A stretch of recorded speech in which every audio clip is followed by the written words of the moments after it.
గుంటూరు జిల్లా మంగళగిరి ప్రాంతంలో వరదతో మునిగిన పంట పొలాలను పరిశీలించారు మంగళగిరి నియోజకవర్గ సమన్వయకర్త దొంతిరెడ్డి వేమారెడ్డి. చిన్న కాకాని కాజా గ్రామాల్లో పొలాలు నీట మునిగిన ఇరిగేషన్ అధికారులు ఎందుకు పట్టించుకోవడం లేదని ప్రశ్నించారు.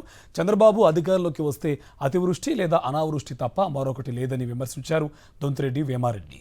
ఎకరానికి 20,000 చొప్పున 1,000 ఎకరాల్లో రైతులు పంట నష్టపోయారన్నారు.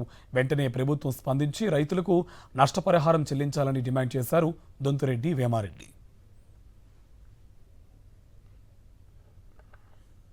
ఎంత దుర్మార్గం అంటే అసలు వాటర్ ఇంత ఎక్కువగా నీరు ఎక్కడి నుంచి వస్తున్నదో కూడా అర్థం కాని పరిస్థితిలో ఉంది. గుంటూరు కెనాల్కి వెళ్ళే నీరు ఎట్లాగో ఉంది, అది కాక సర్ప్లస్ నీళ్లు మరి ఎటు నుంచి ఎటు మళ్ళించి ఇక్కడికి వచ్చినాయి అనేది ఇంజనీరింగ్ సెక్షన్ దీని గురించి క్లుప్తంగా క్లియర్గా అబ్జర్వ్ చేయాల్సిన అవసరం ఉంది. ఎందుకంటే ఇంత వాటర్ ఇంత హెవీగా ఏనాడు రాలా.